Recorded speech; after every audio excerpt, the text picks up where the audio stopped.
Okay, but anyhow, I think we should start because we're a little bit tight on time, so I have to be rather strict.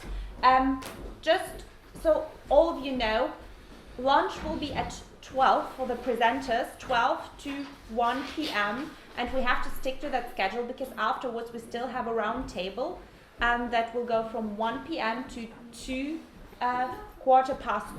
p.m. still. And then basically everyone can get their luggage and will be picked up by the shuttle at 2:30 p.m. to go to the main station so that we can make sure that everyone doesn't miss that train, which is important, I think. So yeah, let's start right away. Each presenter, I will give a short introduction, but the beauty of being last is that basically everyone knows everyone, so I can be brief about it. Every speaker has 15 to 20 minutes. Please try not to exceed the 20 minutes. I will help you to keep the time. I have an orange screen here that I will show to you, which means you have 5 minutes left, and I have a red screen, which means you have no time left, so wrap it up. But I'm sure with this crowd we'll be able to manage. Okay, so our first presenter will be Professor Neil Collins from the School of Humanities and Social Sciences, Political Science and International Relations at the Nazarbayev University in Kazakhstan. Our second presenter will be Dr. Andrey Krivorotov, Secretary of the Board at Stockman Development AG, expert of the Russian International Affairs Council, Moscow, Russia. And our last presenter will be Professor Oleksandr Pidchosa, Institute of International Relations, Taras Shevchenko National University of Kiev, Ukraine. So you may notice that now we have actually a group of people that specialize in the area that sometimes gets a little bit overlooked when we talk about Asia and Europe connectivity. And it's a great pleasure that today we actually are able to hear the voices from this particular region on this topic. So without further ado, Professor Collins, you have the floor.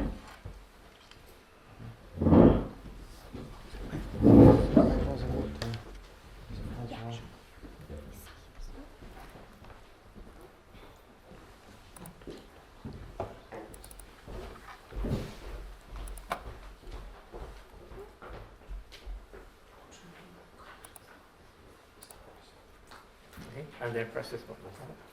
Yeah, okay. Well, Diane told me to prepare 45 slides for the event, and it wasn't until this morning that I read she said 4 to 5 slides.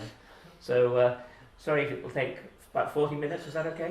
And the important thing about this slide, apart from my name, is that actually the Belt and Road Initiative was announced at Nazarbayev University in Kazakhstan and not in Indonesia. So I can now, haven't made that, but as far as the university is concerned, I can sit down now because that's the only thing that they're interested in. We have tourists come to stand at the forum, etc. So the Central Asia has, as our chair has just said, getting renewed initiatives from world powers, and the analogy is often used in relation to it is reference to the Great Game, the game between Russia and Britain in this space. And as you know, the only unifying principle of history is the Brits are to blame. So there's a new game now, lots of new players as the collapse of the Soviet Union. New players that have got important internal and external audiences. So it matters for them to identify, make their own identity, and to be seen as full players. Now, people talk about the Eurasian Economic Union. Yes, of course, that is important, but it's also limited. All of the players in this game want to assert their own independence, and the Belt and Road Initiative is an opportunity for them to do that. So, for Kazakhstan in particular, where there's a large Russian population, and it's a country very dependent on Russia for for trade. The BRI is a really obvious benefit, as because it's a counterpoint to Russia, essentially. I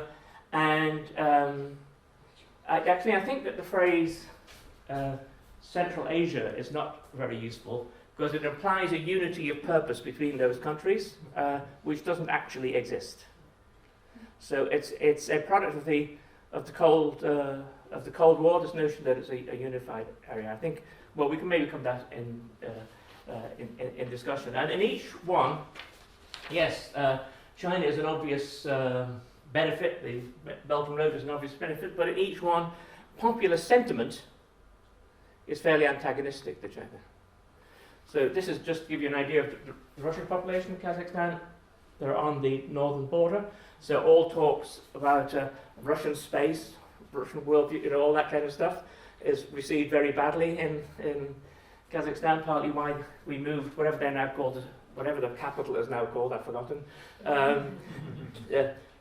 up closer to the northern border and subsidize people, ethnic Kazakhs, to go to live in the north, because we can all spell the word Crimea.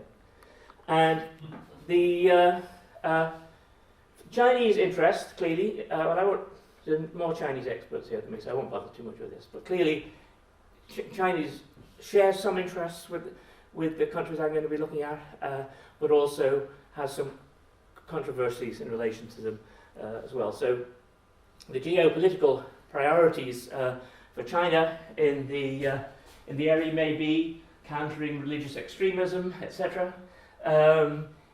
There may be some thought, I'd be interested to hear what colleagues think of this, that maybe the combination of repression and economic development in Xinjiang will make separatism less likely. I don't know what the logic is there.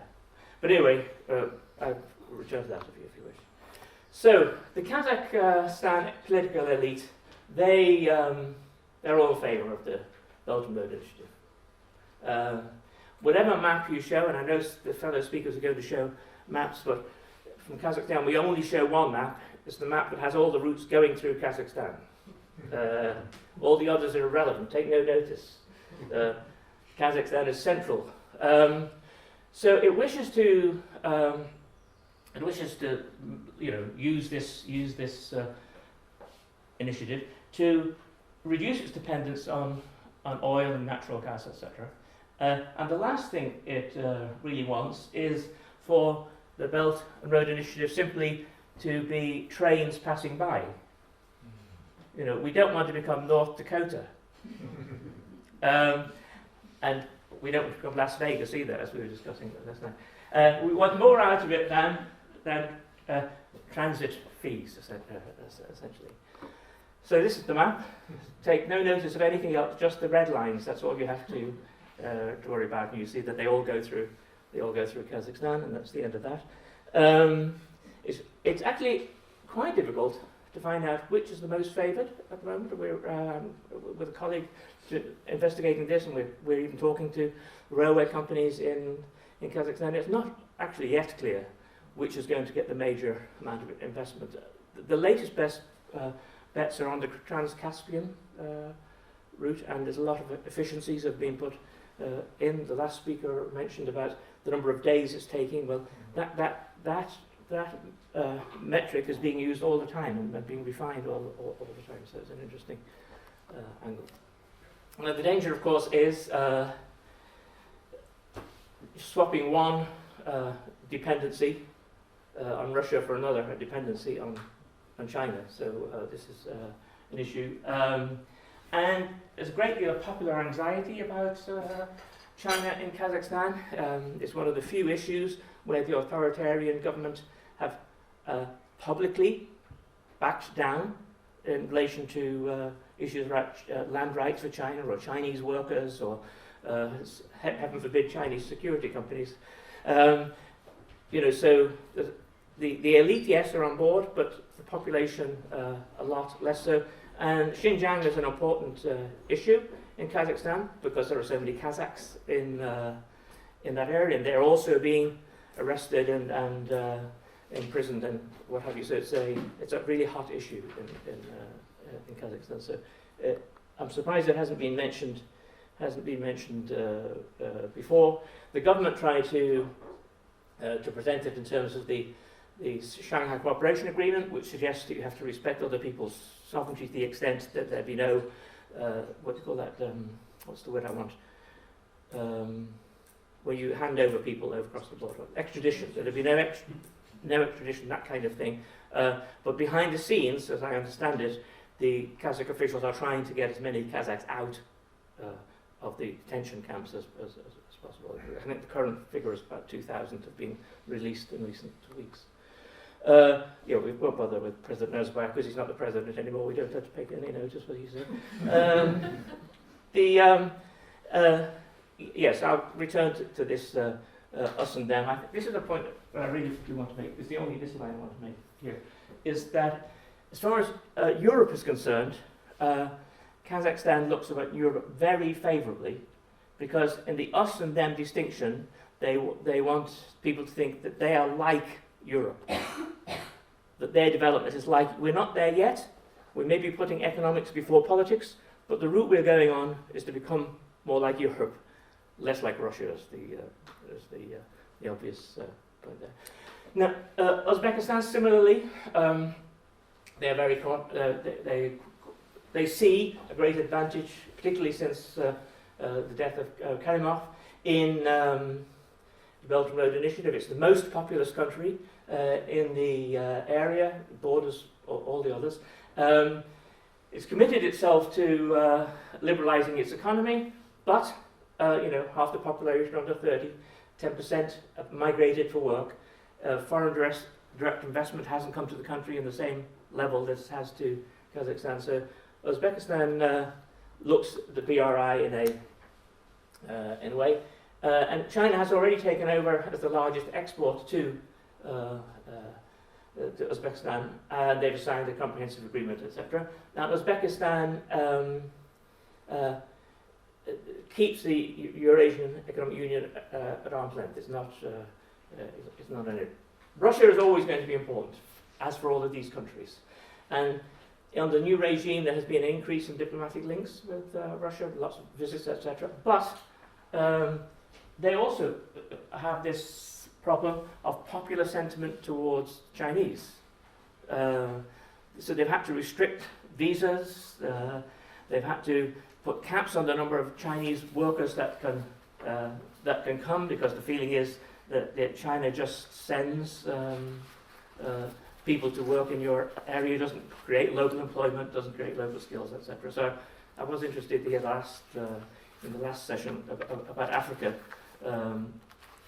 that people were saying somewhat differently. So let's go. Tajikistan, smallest, weakest of the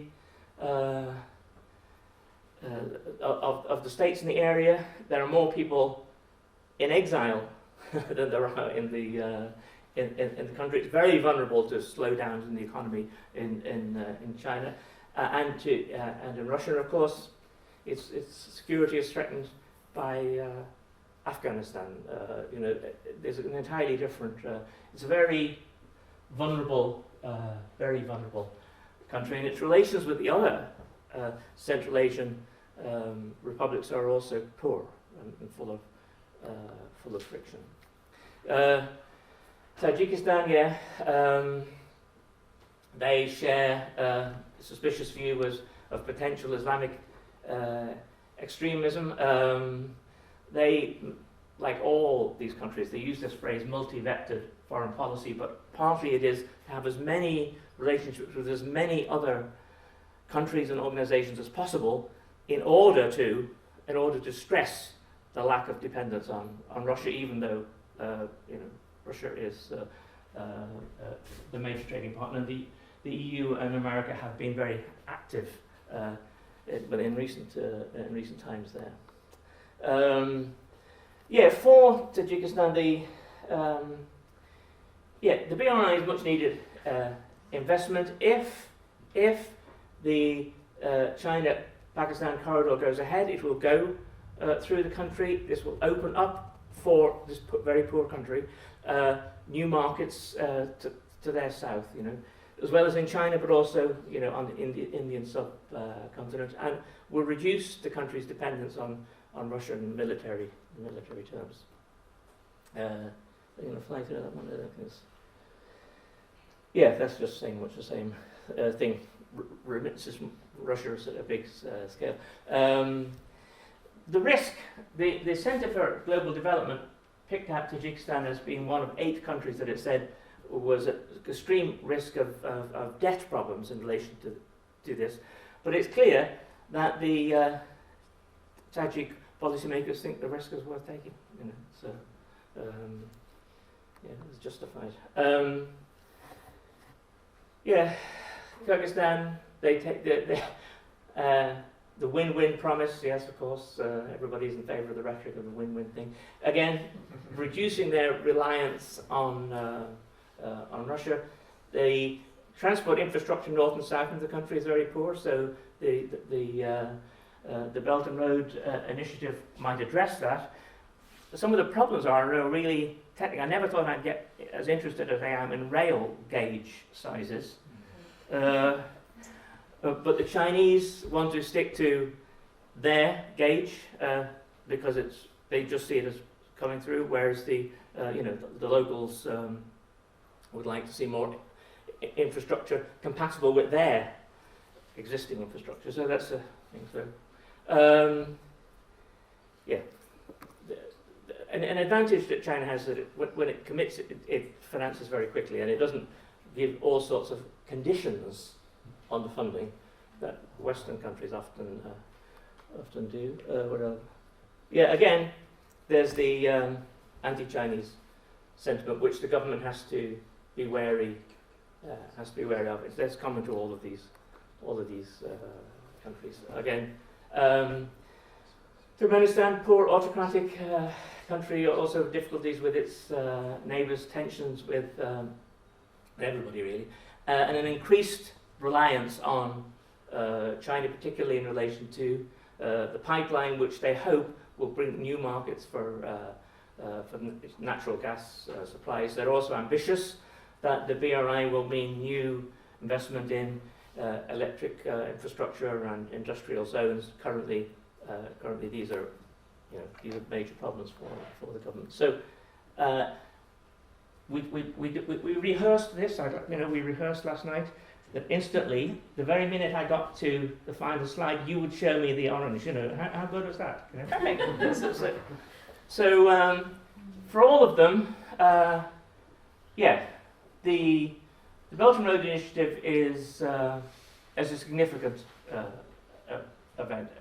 Obviously, as I said in the last session, some of the influence is going to be political, a different political model to vie with the Western model. But in order to get the full benefit of the Belt and Road, there has to be strategies which create entrepreneurial activity in the countries, and without that, it's not going to have any sort of major benefit other than the transit routes. And on that front, I think Kazakhstan and Uzbekistan have played the most effective game, really. They are the ones that are in the position, I think, to benefit the most from it. Their strategies, the BRI augments existing infrastructural strategies in those countries, particularly in Kazakhstan. So the major hurdle, I think, is those 2 places, Kazakhstan in particular, is to reassure public opinion of the benefits, because there's a lot of skepticism. Only 1 in 6 people in question in Kazakhstan, I know none of these countries are great places for opinion polls, but 1 in 6 thought that China was a friendly country. So it's hard to overestimate the negativity, the xenophobia that exists there. Anyway, am I okay?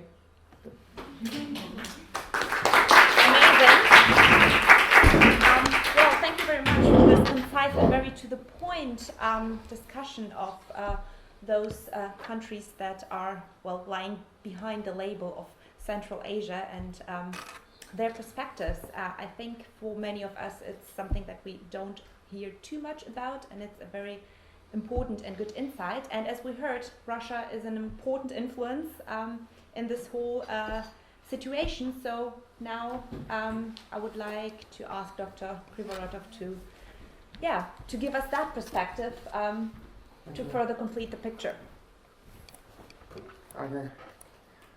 I guess I need some. No, not this one. Sorry, but the PowerPoint one. Oh, sure.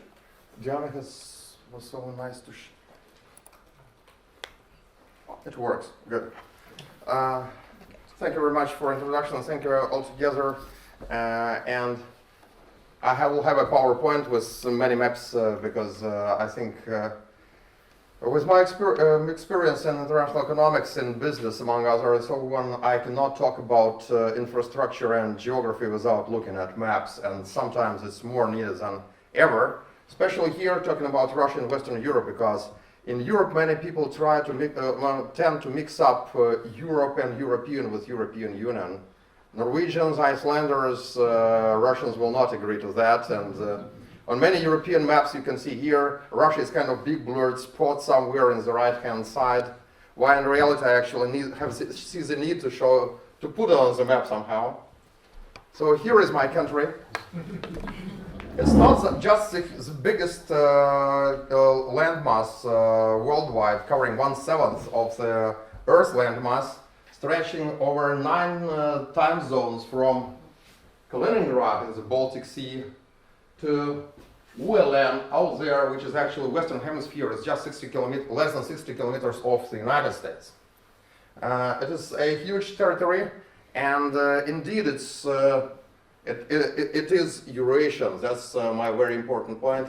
This is roughly the border between Europe and Asia, and unlike the borders between Europe and Africa or Asia and Africa, this one is actually a matter of convention on how people agree, because it's actually one continuous landmass, and Russia is so historically ever since the Novgorod Republic in 11th century started moving towards northern Siberia.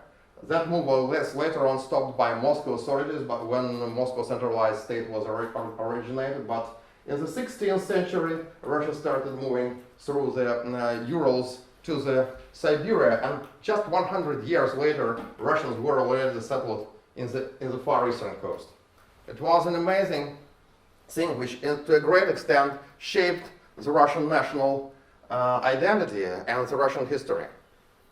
And so you see the Central or European Russia is just a minor part of that. It is complemented by huge areas in Siberia. But let me show you also another. Do you see this blue line here? Yeah, that's another very important border. That's roughly the southern border of the permafrost. So, as you see, Russia is not just a Eurasian country, it's also to a great extent a northern country. And to a bigger extent, actually, than the former Soviet Union. So, here are some of the key challenges and key potentials we have. 3/4 of our population lives in Europe. 3/4 of our landmass is in Asia. Something like 1/2 of the gross domestic product of Russia is nevertheless produced in Asia, especially in Western Siberian oil and gas and some big industrial centers in the southern Siberia and the Far East. So this map is basically to show you that the matter of connectivity for Russia is first of all and predominantly a domestic issue. So it's nothing new for us. I talked to Mr. Pidchosa yesterday. I told him that yes, indeed, the word connectivity is very hard to translate into Russian. I have vast experience in written and oral interpretation, and really I have some troubles with that. It's really doesn't fall in our metrics. But it doesn't mean that we don't have this debate, because if you put it differently, like enhancing transport access to different parts of the country, increasing people's living standard in terms of access to modern ways of transportation and communication, using the Russian geo-economic situation as a big competitive edge of being placed as between the great markets of Europe and great markets of Eastern Asia. That's all within the ongoing domestic debate inside Russia. And both in terms of domestic policy and in terms of foreign policy. So there is actually nothing new in that. Just one more explanation. As you see, national resources are, this actually is the old Soviet Union, but this is to complement the presentation by my colleagues about Ukraine and Kazakhstan. You see, national resources are pretty much spread all over the country, but they, to say nothing about transportation and other resources, but the actual level of their economic involvement is much, much lower. I love this picture because it's more saying more for itself than many other economic maps. This is kind of night view of Russia. You see, Central European Russia is pretty much saturated with people and electricity. It's not that dense just because the population density is lower. But the further east we go, we see a kind of narrowing, how to put it, belt going here, and with kind of as a fish tail, some people say, because here in the Far East it starts kind of extending. But in the huge areas of Siberia, we see kind of, you see actually quite clearly as a belt, as a number of cities along the Trans-Siberian railway constructed in the early 20th century. And in the east we also have an add-on called Baikal-Amur railway constructed in the last third of the 20th century. And that's essentially it. Plus, in the north, we have the Northern Sea Route, or route, sorry, maybe, which is the other alternative for communicating between the two countries. And this shows us kind of that, A, Arctic is as important as South in Eastern, West-East connections as seen with Russian eyes, as to somehow complement Mark with his presentation. And B, you see there are two longitudinal transportation links. We see very few latitudinal, and actually that is a big challenge for Russia, because much of our internal transportation along the huge Siberian rivers, going south-north, which was very active in the Soviet time, has collapsed. Many airports, local airports, have been closed down, which has actually made connectivity a very important and very painful issue. Ending up with situations back in the 90s was, for example, a man is working in Siberia, and he gets the knowledge that his father died somewhere in central Russia, and he cannot even attend the funeral because the air flight cost was twice his monthly salary. People couldn't afford that. So please, sorry, I may be a bit pathetic, but I'm talking about realistic issues which we have to deal with. And it doesn't just have the domestic dimension, it also has the foreign, international domestic dimension, both in terms of Russia willing to cooperate with neighboring countries, both with our will to be a major transit hub, because actually Russia is placed as a transit hub between East and the West, and also with the Russian wish to participate in this flourishing of the Asia-Pacific region, the Pacific Rim, which is considered to be the kind of the fastest growing region throughout the 21st century. And the Russian Far East is actually destined to be kind of gateway to this in order for Russia to be a part of this big holiday, I would say. While in reality the Pacific, more often than not, and Russia works to do that, including a Asia-Pacific summit in Vladivostok a few years ago, but on the whole, actually, the common Russian sentiment is the Far East is not that much a gateway, but rather a kind of backyard. Still forgotten by the mainland, because those guys call Russia, Moscow and Central Russia as the mainland, as if they were living on an island, actually. They're much closer connected to China and Japan and Korea to that end than to Central Russia. That's also a challenge. Hence, this is the scope of problems we have to deal with. Sebastian Bersick asked me to cover if Russia has or has not a connectivity strategy. My answer is basically yes and no, because we do have a number of governmental documents. The latest of them is maybe the spatial development strategy adopted by the Russian federal government this February. But in Russia, as in many other countries actually, what is said is one thing and what is done is another thing. That's why I will be relying so heavily on maps and showing what is actually being done.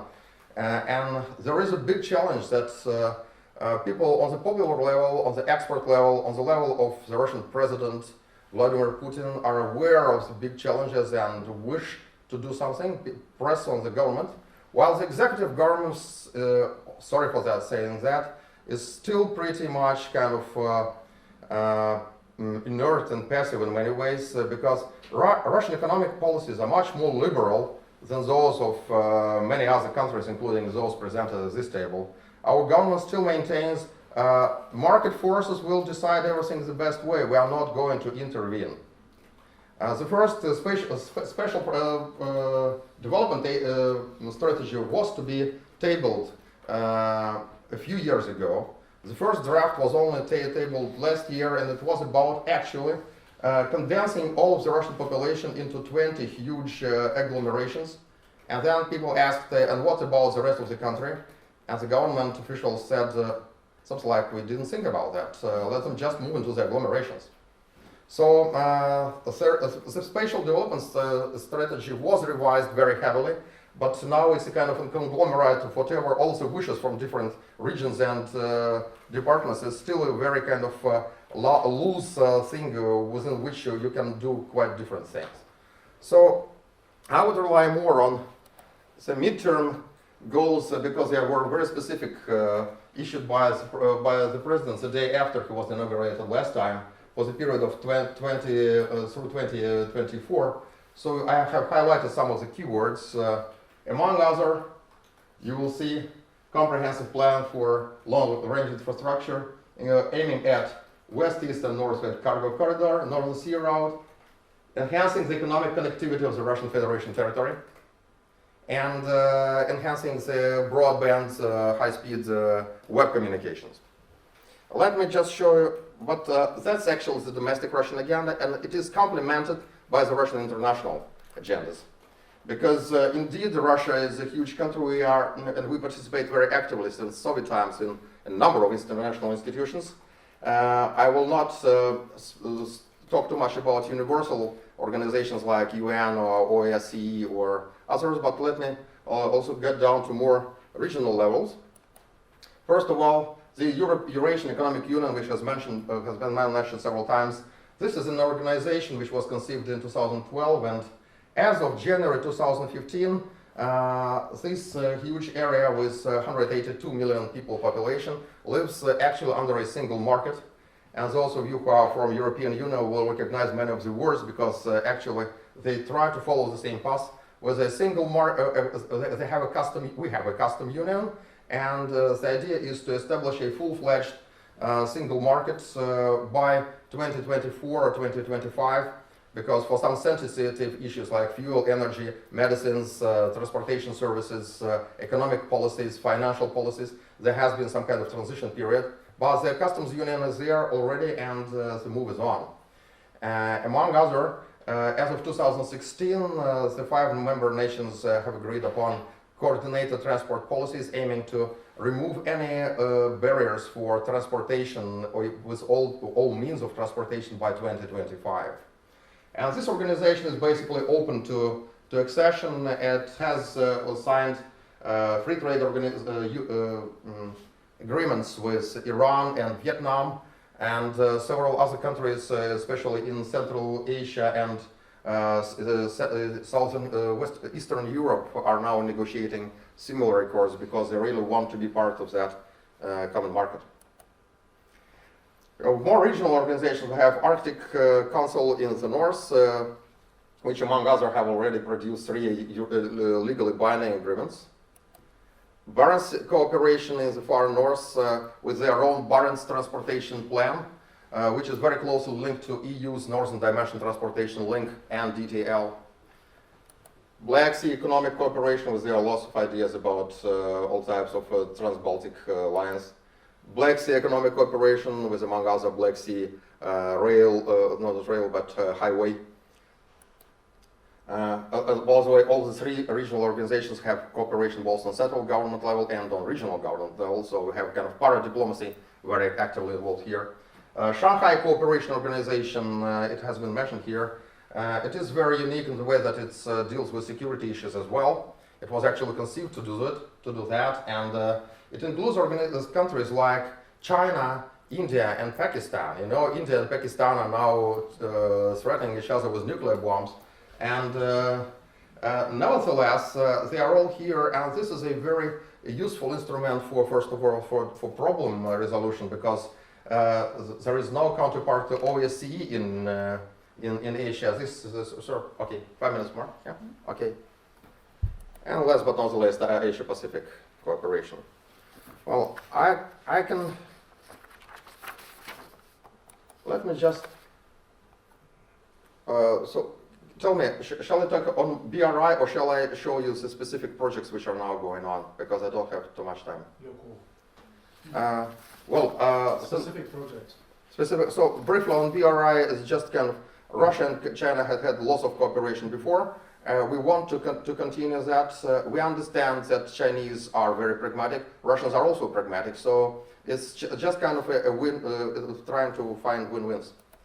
So specific projects here, for example, are in the railway. You have this Trans-Siberian, which we thought would be a very natural choice for, among others, the Chinese and Japanese transit goods.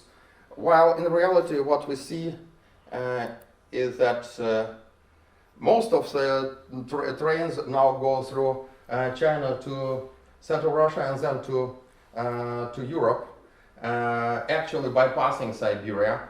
This is the latest thing from Sian to Kouvola in Finland, and from Kouvola, I was in Norway last week, so the guys told me that they have already dispatched first two goods from cargo line, from container line from Narvik to Canada, the United States.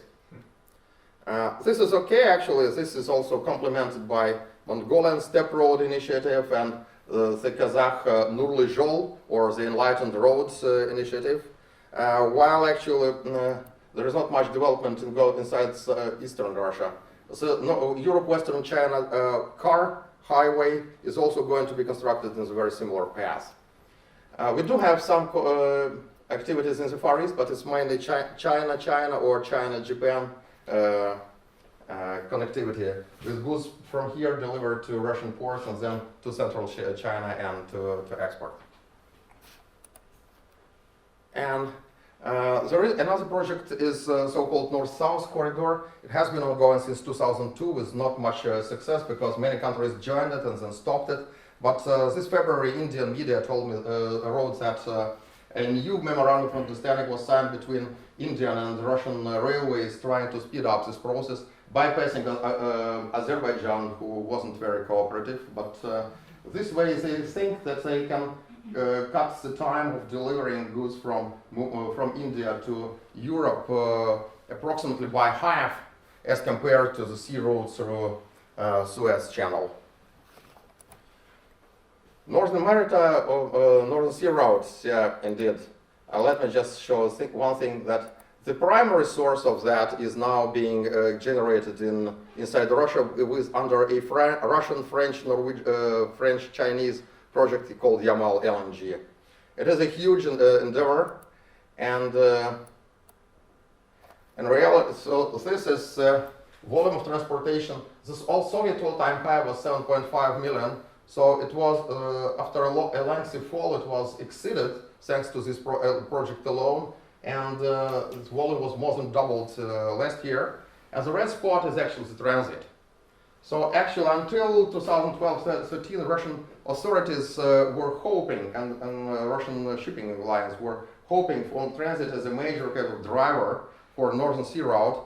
But then the transit started falling, while the domestic cargo flow started to increase. So no more actually.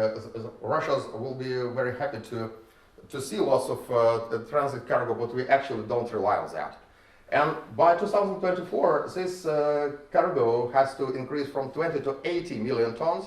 Our federal ministries have shown that it is actually doable and without not that much reliance on transit, but eventually including huge investments where we need to invest, involve investments from abroad. There are lots of let me just skip it. Oil pipelines and gas pipelines, you see much construction is going on. I will be happy to comment on that if you need afterwards. Yeah. So here you see actual connectivity as it's being created, connecting West and East Europe and Asia. But to sum up, I would say that Central Russia, European Russia, is getting increasingly involved in acting and potential transit corridors from Southeastern Asia, specifically from China, and eventually from India to Europe and through Northern Europe to America. Eastern Russia is getting increasingly involved in Asia connectivities.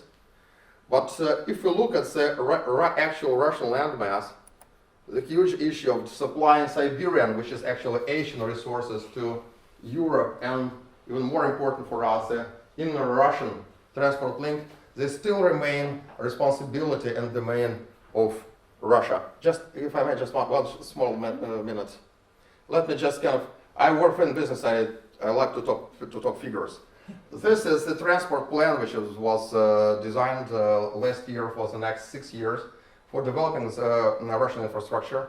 As you can see here, there is one specifically transit-oriented project, Europe to Western China corridor, which I have shown you on the map, with something like 60% government financing. There are those blue projects, they are all both transit and domestic-oriented, with government paying just between 3 and 23% of the investments, and the rest being covered by private Russian and foreign investors. And these greens, they are primarily domestic connectivity, so you see it's a split between these. And for these domestic connectivity issues, the government is going to pay somewhere between 83 and 100% of that. So it basically means that for Russian government, domestic connectivity still remains more an issue of regional and social policy rather than of actual money making. But as it is, you see, it's more or less balanced. I have to stop here, and I will be happy to thank you to answer. Thank you. Thank you so much for this fact-rich presentation. Let's just move on to our last presenter, who will be giving us a short glimpse into the perspective of the often overlooked Eastern European countries to complete the picture that this panel has been painting. Thank you very much. It is my presentation is logical continuation, or Russia is a part of logical continuation of my presentation. So the role of non-EU East European countries. We discussed it with Professor Bersick before my visit to here. What would be interesting to develop? What topic? And this is a very interesting topic for me also, because we are talking about East, West, different types of connections, but still there are countries which are not part of some integration processes. So we are partly, but still we are non-European, non-customs union, or for example, a non-Eurasian economic union, etc., etc. So we are still somewhere. We are trying to join European Union, or we are not trying. So it's very difficult to identify the strategy, and this is a problem. Yesterday also we were talking about platform of cooperation, and maybe for non-European Union countries, Asia and Europe cooperation through Asia-Europe meeting could be one possible platform to cooperate. And in terms of geopolitics, in terms of politics, and national attitude, it could be a very good platform without, without pushing on politics, national politics. So this is a very sensitive issue for us. Talking about countries, non-EU East European countries are Moldova, Belarus, and Russian Federation. Also, need to talk about Georgia. It is very close and through Black Sea region, and Black Sea it is very involved. Also in some way Turkey, because this is a gate to Black Sea and also to Mediterranean Sea for this region. So we need to take it into account. Bulgaria, Hungary, Czech Republic, Slovakia, Romania and Poland as a part of European Union, but they are also a very important part for this connectivity process in terms of energy resources, in terms of transportation, etc. Balkans, Montenegro, Serbia, Albania, Croatia, Bosnia and Herzegovina are also by some scientists and politicians included to Eastern European countries or southeastern European countries, and also Baltic. So I want maybe to say several words in each of these categories, but I think they are very important, and yesterday Professor Mishra in some way brought it these areas: transport, energy, business environment, education, investment, culture and information. On people-to-people level, on government level, so these are like main areas, but of course we could continue with that. Historical background, very fast. This is ancient Silk Road. You could see it was. So it was centuries ago and it works. There were of course another centers, another hubs. Mainly few people know the names of these hubs who are not in history, but still. We have Asia, we have Central Asia, we have European countries, and we have Caspian Sea and Black Sea on this map. So here is the development of these routes through the territory of now what is non-EU East European countries. Here you could see this main areas, this Constantinople or now Istanbul. Here it is, and now it is very important, as we said. And after that, we have way to the north. So this route calls Eurasian trade routes, or Izvaryak в Greek, so from Norway, what is now Norway and Sweden, to Mediterranean Sea. And these routes are actually working now. So after 1,000 years, it is working, but still the concept is another different. On this slide also you can see I decided to put it to the presentation because here we have this sea land and mainland connectivity. So this is Black Sea region, Caspian Sea region, Baltic Sea region, and all these three seas are very important in the terms of connectivity when we are talking about non-EU Eastern European countries, but also Baltic countries and different countries in the region. So this is very, very old trade routes from 10th century, 11th century, more than 1,000 years. But still the importance of these routes and interconnections are very important. So this is one of my main ideas. When we are talking about Eurasian connectivity, we are talking not about 10 years, 20 years, 30 years, we are talking about centuries. This is not long-term perspective, this is extra long-term perspective. And investment that should be made and are made now would be made, will influence further generations of people who will be living after us on the territories. 19th century Black Sea region, developing very fast grain trade, after oil trade through Black Sea to other countries, through Poti, through Georgia. And Georgia is very important in terms of energy, as I said. 20th century influence of Balkan wars, Cold War, construction of Dunaba Black Sea Canal, which was a very important infrastructure project. Late 20th century region experienced first stages of economic transition, so it was after collapse of Soviet Union, and last decade of the century brought kind of stability to the region. 21st century.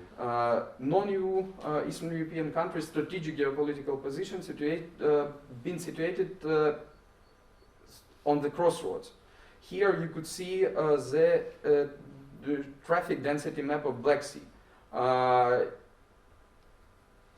Odessa and Novorossiysk are two main points for this part of northern the Black Sea. On the southern part we have Constantinople, here Burgas, we'll see on the next slide, in Bulgaria, and Constance in Romania. So it's very density trade lines, and it will be developed. And now it's developing. Here, Europe-Asia transport routes, existing transport routes, and Dr. Krivorotov also showed us the main directions of these routes, so it's also quite intensive transportation. In terms of platform, in terms of framework, the development of connectivity processes, and first of all transport connectivities, are now under Eurasian transport links concept and platform. United Nations Economic Commissions for Europe developed this concept, and you could see different phases, three main phases of the development of this network, and involved in countries that are involved in this project. Belarus, Georgia, Republic of Moldova, Russian Federation, and Ukraine are the part of the project. And this is very important that we have mapped all these routes, and countries take their actions to develop. On the other hand, here you can see very famous from The Economist the slides of Belt and Road Initiative and Professor Su and a lot of other presenters show us these maps. If to combine these maps or these routes, they are very, very connected. And the concepts are very, very connected. But so what we need to integrate the ideas, and I will talk at the end about platform of that. So these are main 9 transport corridors for railway transport under ETL. Almost all of these corridors includes at least one non-EU European country. Of course, Russian Federation is on the top because all these transportation corridors go through it. But still, Georgia, Moldova, and Ukraine, and Belarus are a part of the system. You could see here. And for us, it is very important to develop this railway transportation system in terms of export and transit of natural resources which we produce, and also raw materials and other types of goods. Railway transport shows the increase of exploitation, and what we need to say, and I would need to add, that military conflict on the eastern part of my native country of Ukraine influence transit. So from the part of, or from the eastern border, now we are blocked. So we have trade embargo between Russia and Ukraine, and these transport corridors are not working. And Russian Federation build interlink routes on their own territory. So for us as Ukraine, it is a challenge, and we need to work on this issue in the near future, not to ruin the connectivity. And of course, to use in full capacity the transit potential. Road transport. Road transport is very important. Of course, it is not as developed as railway. 286 bilateral road transport agreements, 12 countries of Eurasia, including 5 Eastern European, non-EU Eastern European countries, as a part of this initiative. What is interesting,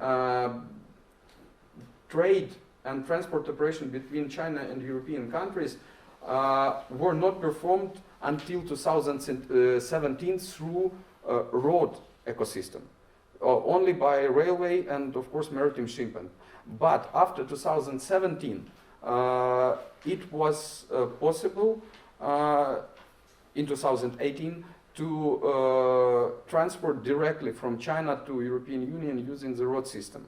And the efforts from the involved countries now are quite high to develop this road transportation system. Here you could see interconnections between countries of Asia and non-EU Eastern European countries in terms of road transportation, cargo road transportation, and very few white spots. So almost we could find a way how to transport from country to country our cargoes. And also I need to say that we have increasing in these flows of road transportation through trans-border corridors now, and this is especially for small and medium enterprises. Of course, huge companies, multinational companies, or private state companies, they use railway. For them, taking into account scale of operation, it is better. But small and medium enterprises, they use this road infrastructure, and for them, this is very important. Water transportation. 97% of cargo by their volume and 70% of cargo by their value was transferred by the sea when we are talking about non-EU Eastern European countries. The main ports, as I mentioned, in Ukraine, this is Port Odessa. In Russia, it's Novorossiysk, and in Georgia, it's Poti and Batumi. Also, the very important is Varna. Constanza is the biggest port in Black Sea now in terms of cargo operations, and Trabzon in Turkey. This is Black Sea region. You could see from the statistics, Port Novorossiysk and Port Odessa have approximately the same cargo flows, but still, as Russia, as Ukraine doing so, we are renew and modernize this port infrastructure. Air transportation is growing also, especially in terms of passenger connectivity and people connectivity and cargo. So all these transport issues are developing. Investment processes in terms of non-EU European countries or transport investments are under under pausing because of the political instability and political tensions between the main actors, so political confrontation.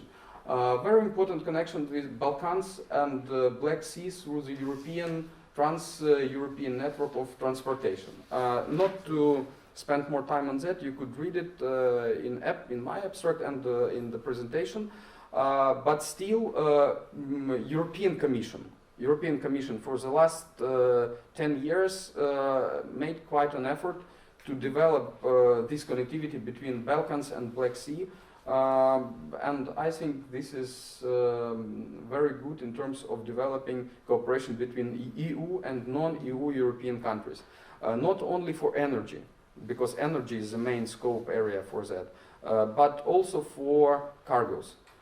I was thinking with which slides to finish, and so I decided to conduct very fast SWOT analysis to discuss the roles of non-European countries in Asia-Europe connectivity.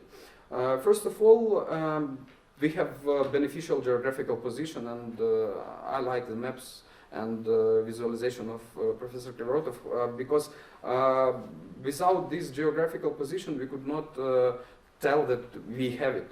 The beneficial cost of leasing, building, production, etc. Now, especially when we have depreciation of our currencies, of all currencies in non-European countries, this is extremely profitable. So economic reasons. Competitive prices for resource and energy sources, still very competitive. Qualified personnel, including those who master several languages. So education is another sphere. I'm very short in time, but as for example, at our Institute of International Relations, students obligatory studied 2 Foreign languages, they know Russian and Ukrainian. Ukrainian is mother tongue. So 4 languages at least they have.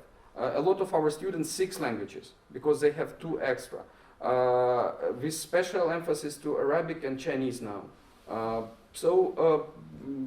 This is very important.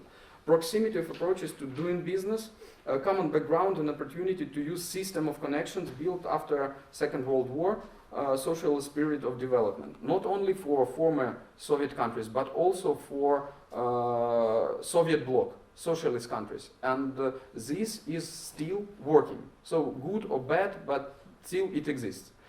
An opportunity to make more flexible trade and investment policy than in EU countries. So we don't have any obligations. And this provides us opportunity to be more flexible in terms of investment, for example, in infrastructure. When we are talking, for example, Belt and Road Initiative and discuss it. Existence of free economic zones, especially for Moldova, Republic of Moldova and Belarus. Openness to foreign direct investment. Business environment gradually becomes more favorable in terms of taxation and registration procedures. So it's liberalization to all our countries. Economies are becoming more digitalized. Potential in the field of energy and alternative energy. Interconnectivity. The existing, of course, outdated in some way, common transport and energy infrastructure from the Soviet period of time, along with business infrastructure based on the same principles, as I would say. Weaknesses. First of all, it's high level of political risk, a pact link between politics and business, so it's oligarchy. But still, we could manage, we know how to do that. Instability of development institutes. Yesterday we a little bit discussed this issue, so institutionalization should be made. Often low efficient strategic development planning. At Ukraine, I should say, we have strategies, but implementation of these strategies very weak. Disproportions of economic growth comparing Russia and other non-Eastern European countries. For example, Russia invests 60 billion US dollars to infrastructure. We, and Moldova especially, could not afford to invest by ourselves, but by our state budget, that kind of money in infrastructure and connectivity. Reduction in the supply in labor market. This is a common problem, aging and migration. So we prepare very good specialists and they prefer to work in European Union or United States. So what to do? Not prepare them, so quality. We'll see. Widespread bureaucracy and corruption, we are fighting, but maybe not so successful. 2 more minutes. Low purchasing power in the domestic markets of the state, brain drain, high immigration rates, I said, existence of non-government controlled areas, import dependency in strategic areas, for us it is energy, resource-oriented economies, lack of some natural resources, expect Russia, especially energy resources, low amounts of R&D investment, very low amount of government e-services. Opportunities. The last one, not the last, launch of mutually beneficial investment development project, development of transport infrastructure, cooperation in energy field, unification of efforts in purpose of ensuring security in the region, expansion of cooperation sphere of education, creation educational program, universities, and teaching specialists in the field of Euro-Asia connectivity. Very important in terms of culture and in terms of education.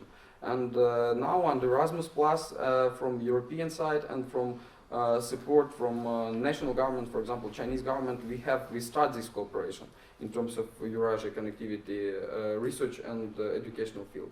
All state needed an increase in added value in production. So development of production capacities is very important for us. Participation in global value and supply chains, common R&D projects also. And threats, influence, of course, confrontation between Russian Federation, Ukraine, and Western states. So we are in the middle between Russian interests and Western interests. and how to cooperate and how to develop fruitful cooperation, it is a question, and it should be answered. Negative consequences of divergence in policies of neighboring countries, confrontation between Russia and Ukraine, including escalated situation in Black Sea and Sea of Azov. So this is also a challenge for transportation and cargo flows. Dependent on the action of the states with more stable and developed economies and stronger geopolitical influence and power. Lack of reforms in all other countries may result the outflow of foreign capital and loss of states' confidence in country reliability and credibility. And this is the last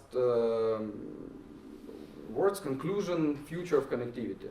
I think the main task is to find and develop a pattern of interaction with maximum consideration for the interests of the participants to receive benefits from development of mutually and multilateral beneficial cooperation.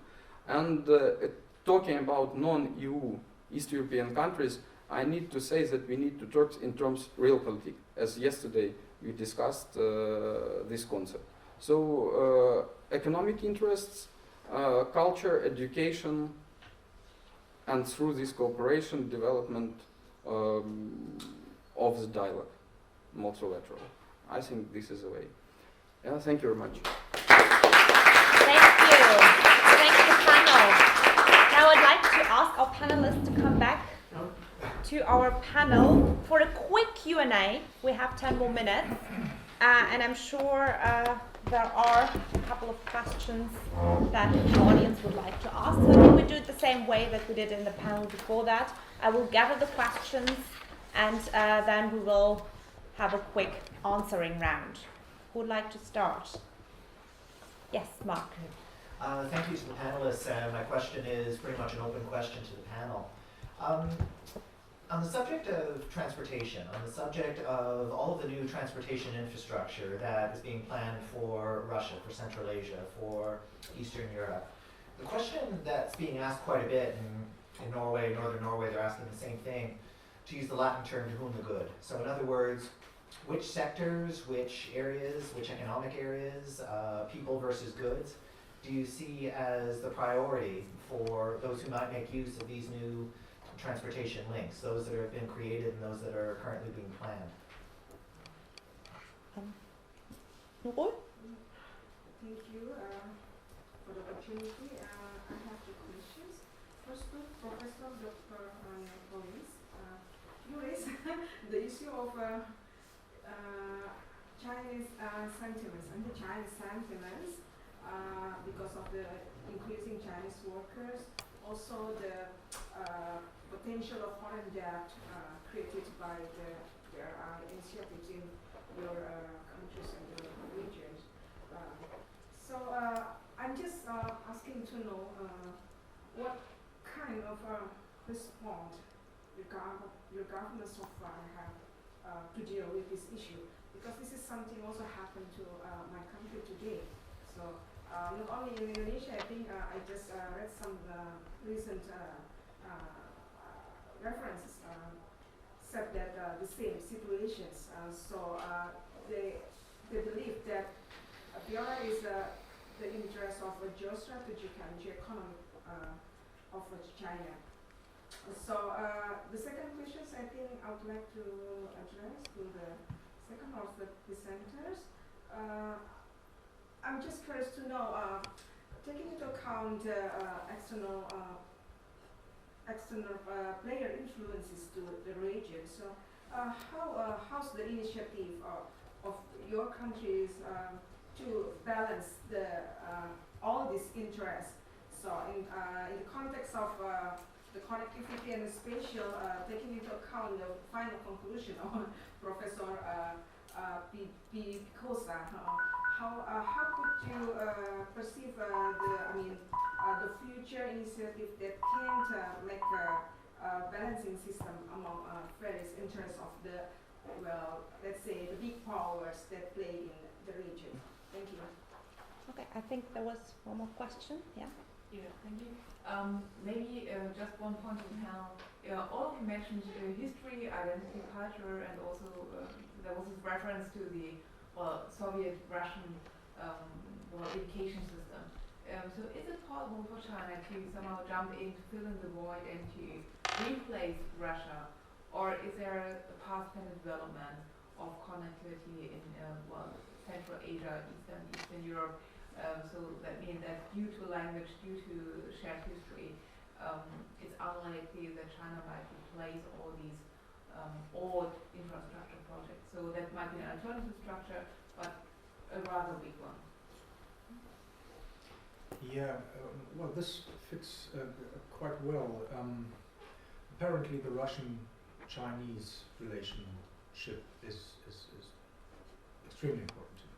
So we have the Eurasian Economic Union, which can be considered as a counter alternative to the European Union's approach. At least this is what many in Brussels perceive it. And we have Chinese interest via the Belt and Road Initiative. Will the Belt and Road Initiative and the EU, is there room for convergence? Is there room for real convergence? Is that the kind of normative and also economic ideas? Will they meet? Do you see any likelihood here, or is this due to the forces of realpolitik just a dream? One more question at the back. Maybe also related to Professor Nasser's question, so in Kazakhstan, President Nazarbayev has been trying to promote this identity policy. Is that impacting BRI projects, or is that impacting also the Kazakh-Chinese relationship? Okay, great. Then I think if there are no more questions, we go over to the answering round, and I think we can start the other way around this time. Okay. So please. First question: to whom we build the infrastructure? This is a very important question. And I plan to tell some words on roundtable, but I'll do it now. Yesterday we discussed with Professor Pasha the role of Japan multinational companies in terms of infrastructure development. Multinationals are extra great in terms of developing connectivity. We know these theories and practical examples, and they are super connected. But they don't share this expertise and knowledge because this is their competitive advantage. They internalize it, all this knowledge and connectivity inside the mechanism of their operations. The continuation of this process is relocation of relocation of production from developing countries to developed countries close to the market under the influence of Industry 4.0, as you mentioned, connectivity in that process. So they have expertise, they have production capacities in developing countries, but now they don't need these capacities because robotization, automatization, and other parts of Industry 4.0 provides them opportunity to produce close to the market, as close as possible. Reshoring as a new concept in terms of international production, but not offshoring or outsourcing as it used to be. So developing countries, they don't have infrastructure. They're not very interested to multinational corporations in terms of their resources, in terms of human resources and natural resources. What should they do in that context, and how to find the place in the new global economy? This connectivity and first of all transport infrastructure provides them an opportunity to be the part of this global production and global economy through the better infrastructure. Maybe multinationals would think it is still better to cooperate with developing countries because question of logistics is not so important. And logistics under the development of Industry 4.0 for multinational corporations are the number one issue. If not close, but it is easy and convenient to transport, it could work. And Christine Lagarde several times talked about the role on different developing countries and the problems connected to this transition period. So we build this connectivity, first of all, for developing countries to help them. And to, I'm representative of developing countries, very weak, unfortunately now, and kind of fragile. So if we have transport connectivity, first of all, and energy connectivity and educational connectivity, for us, this is a chance for the further development. If not, we kind of isolated. So this is an answer. How to balance interests? I think this is a very difficult question, but still, first of all, we need to build trust. And all of presenters, almost all the presenters tell these words with trust. And we could build this trust when we will say directly what we want and what we have. So how we could cooperate. And only in that process of dialogue and mutual trust, we could build and balance this cooperation. Unfortunately, now we don't have this trust. So we have hidden agenda and we try to find hidden agenda in every process. Maybe it is, maybe there is hidden agenda in every issue and process, but still, so building the trust is the first step to balance the interests. And education and culture, first of all, very important. And this is very connected to a third question: could China replace Russia, for example, on the territory of Ukraine, in terms of infrastructure, culture, and everything? Now we are Western-oriented, so not Russia and not China. On the one hand, we have the process of new Ukrainization, so it's very to national roots and Ukrainian language, for example, so not Russian language officially banned everywhere. But Chinese won't replace, and it could not replace in some perspective, for example, Russian language in everyday use, of course. Chinese culture as a part of soft power, first of all in cuisine, is good in some way. But all our students, I'm talking about young generation, they are Western oriented. European Union, United States as a main scope. And only last years we have increase in attention from young people to China, and also education and cultural exchange is very important in this process. We will see how the situation will develop. My idea is that we need to cooperate with all actors. So, and what connectivity means for us, it's interaction, and we should build this interaction beneficial, mutually beneficial, and fruitful. So that's the idea. Thank you. Okay, thank you so much. Yeah, let's just move forward. Keep it concise so that we don't have to go hungry. Please. Okay. Let me start with Sebastian's question because it's most fundamental. Indeed, Russian-Chinese relations are very tight and very multifaceted, and they all started long before the Belt and Road Initiative, especially with the so-called Big Treaty of 2005 about all sides about very multifaceted cooperation between the two countries. We also cooperate in the BRICS format, Brazil, Russia, India, China, South Africa, within Shanghai Cooperation Organization, within Russia, China, India triangle, launched by Prime Minister Primakov in '98, and other formats, plus lots of bilateral cooperation. We are not military allies, and we don't plan to be, but also do have lots of cooperation on the military side, including joint military exercises, first of all, to combat terrorism attacks from third countries, which is very, very relevant for Central Asia and for the region where we live, because not all of our borders are very safe, to put it as that.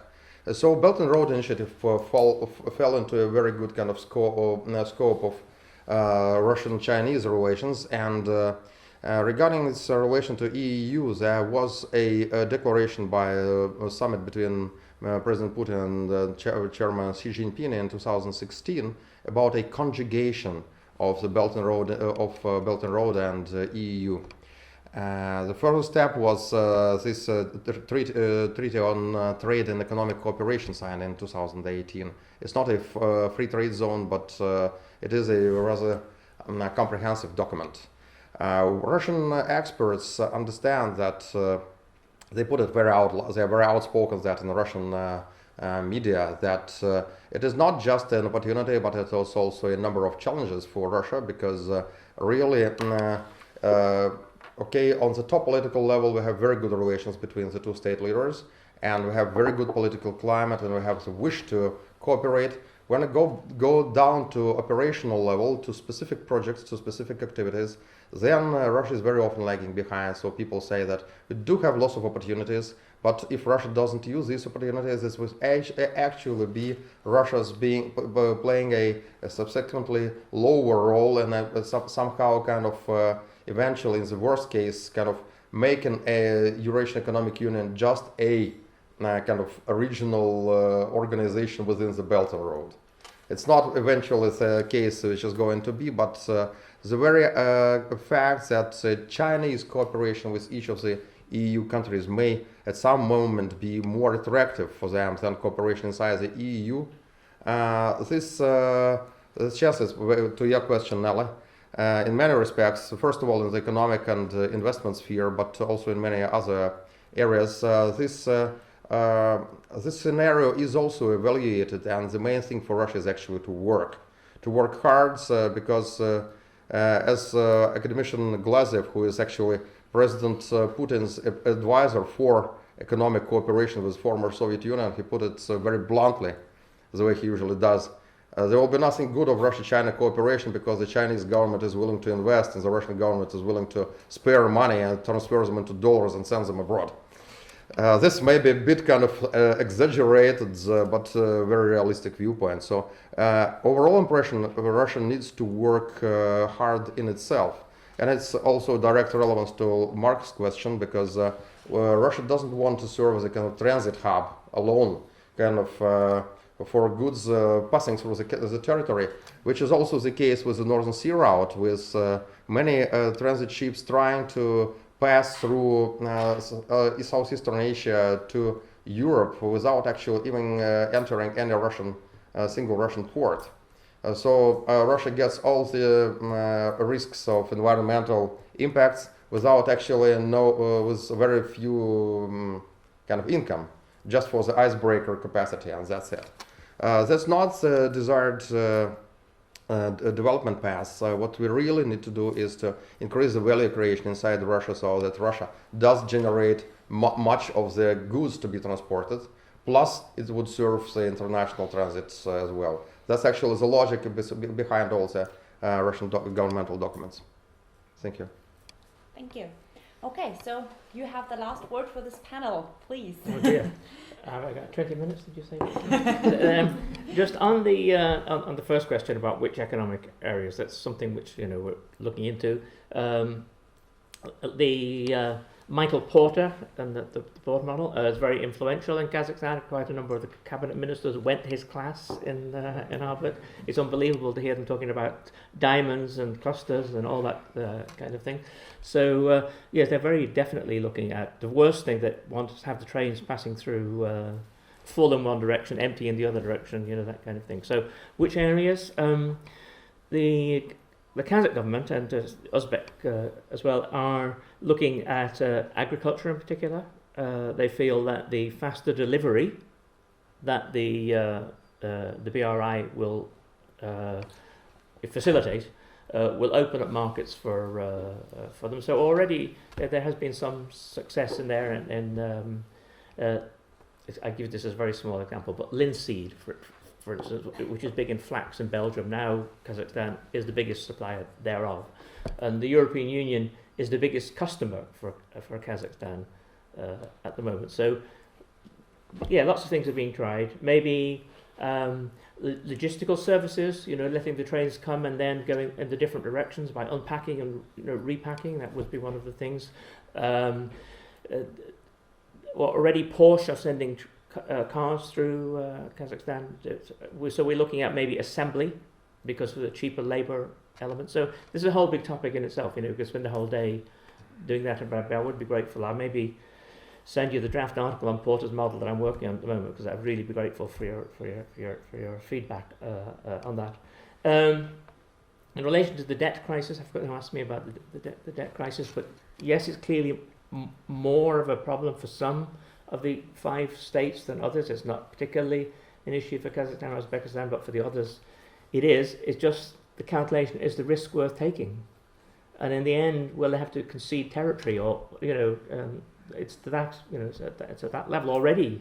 There has been some settlement of border issues, which there may be other settlements of border issues as a result. Somebody asked about Kazakhstan and the identity thing. Yes, of course, that's important. As you know, Kazakhstan is a 550-year-old state. I'll give you the official line. And we're busy creating history around it. I'm actually Irish, so I'm used to that creating history thing. A thing about the BRI, though, however, might be relevant to this, is that the infrastructural developments related to the BRI are going to turn up lots of archaeological and historical artifacts, and some ways they may challenge the official narrative, about the nomadic whatever, etc. So I'm very interested in how we're going to handle that part of the project. The archaeology, if you like, of the BRI, and I don't think enough attention has been given to that. And I think it's an opportunity for Europe. Sitting there was an economist yesterday. I forgot the name. Tall economist, wasn't he? Yeah, and he I thought he made a really good point. That a lot of this is about competitiveness, and Europe may well have a particular competitiveness in infrastructural development, which is sympathetic to environmental and historical and archaeological things. So I think I'll take lots of ideas back to Kazakhstan, but that's one that I definitely will work on. But yes, you've got the changing of the alphabet, the adoption of English as the third language again, whatever. But going back, it relates to your point. Will China replace Russia? No. For all the rhetoric, when you go back and you turn the TV on, it's Russian TV. If you go to the hockey game, it's against the Russian side. It's the Confucius Institutes. Yeah, why do they bother really? Of course, there are a lot more scholarships and things to go to China, so that there will be an increase in influence. But replace the Russian influence? I don't think so. We're ambivalent in the countries in the Eurasian Economic Union are ambivalent about the Union because we don't want it to develop like the European Union and have institutional force. So in other words, the free trade market thing, the straightforward taking away from barriers, yes, but no institutions as exists in the European Union that would in any way compromise the sovereignty of the political institutions of the member states. So I think that there is a kind of as far as it goes, but no further element in that. And again, I emphasise that the Belt and Road for lots of these countries is seen as a way of decreasing the influence of Russia, of having pipelines that don't go through Russia, of supplying gas to Europe which doesn't go through. And that's we shouldn't maybe be talking about that in Germany because you're so fond of getting stuff from Russia and the pipelines, but we may be offering an alternative. But it's no different from other countries. You don't want to be dependent on one market. You don't want to own one supplier. So of course, that's the logic for all of these countries. Is to, and the opening up, just on the last point, I'm thinking east, west, Europe, etc. But actually, the parts of the Belt and Road will open up the Indian subcontinent will also be important for some of the Central Asian countries, because that's a whole new, if the Pakistan corridor could be developed safely and continues, then that, you know, for Turkmenistan, that is, you know, very big. Tajikistan, these are important issues. So, and if I may, just a very small comment. But very, very small. Very, very because small. We really need to get going. It's about the EU. It formally has a supranational body called Eurasian Economic Commission, but its competence much slower, and is going to be much narrower than the European Commission, because the national sovereignty is still very important. But we have EU Court and we have Eurasian Commission, and the important thing about this union is that it is very open. It's open for accession by anybody who wishes. That's all, again, very similar to the Belt and Road Initiative. That's what makes the two organizations practically compatible. Thank you. Great. So we might continue that during lunch. Thank you, panel. Thank you, audience. And enjoy your lunch. We'll see each other again at 1 p.m. sharp to finish up.